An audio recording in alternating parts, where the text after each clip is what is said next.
আপনারা দেখছেন FS RL ভিডিওটি ভালো লাগলে আমাদের চ্যানেলটিকে সাবস্ক্রাইব করে আমাদের পাশে থাকা বেল আইকনটি প্রেস করে আমাদের সাথে করে আমরা ঘর ছাড়া হয়েছিল টিএমসি না বিজেপি করে আবার এই বিজেপি জিতে আবার এই দেশে আসছে। আপনারা 2000-এ বিজেপি করেছেন? নয় 2009-এ বিজেপি করেছেন? করে আমরা ঘর ছাড়া হয়েছিল টিএমসি না বিজেপি করে আবার এই বিজেপি জিতে আবার এই দেশে আসছে। আপনারা 2000-এ বিজেপি করেছেন? নয় 2009-এ বিজেপি করেছেন? আবার এখন বিজেপি জিততে আবার এই আমরা বাড়ি ঢুকছি, ঢুকে দেখছি আমাদের ঘর বাড়িতে এমনিতে সব ছেলে মারা ছিল, সে আবার থাকে।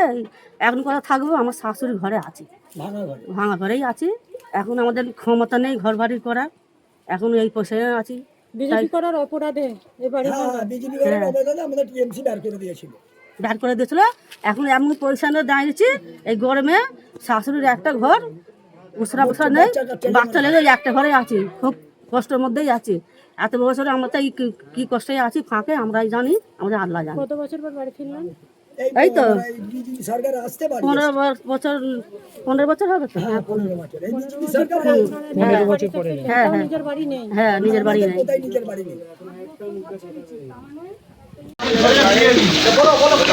বলো বুবাইকে দাও, তুমি বলো না, কথা মাত্র বলো। ইনি কি বাড়ি ছাড়া ছিল?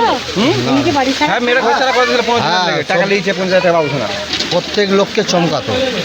আপনার বাড়িটা কি ওই দিকটা? আপনি কি চন্দ্রপুর বাড়ি থেকে বাড়ি ঢুকেছিলেন? হ্যাঁ পুলিশ প্রশাসন দিয়ে? না, হ্যাঁ, সাধারণ মানুষের ওপর অত্যাচার করতো কারা করতো? যারা ছিল এখানে, কারা ছিল বলতে কারা?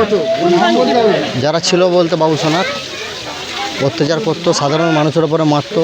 এই একটা চাস্তো ভাইদের মেয়ের কোমর ভেঙে দিয়েছে। কোথায় গেল? এই যে, হ্যাঁ, ভেঙে দিয়েছে। এখন পাড়া শান্তি আছে, আমরা শান্তি চাই, এটুকুনি বলবো। যারা মারধর করেছিল অত্যাচার করেছিল তারা কোন দল? তারা শাসক দল করতো। এখন কি চাইছেন? এখন পাড়া শান্তি চাইছি, যাতে না কোনো অশান্তি হয়, সাধারণ মানুষ ভালোভাবে থাকুক, এটাই চাই। ঠিক আছে। আপনার নাম? আমার নাম মুজাফর, আপনার বিধানসভা উলবেড়িয়া। কার কোমর ভেঙে?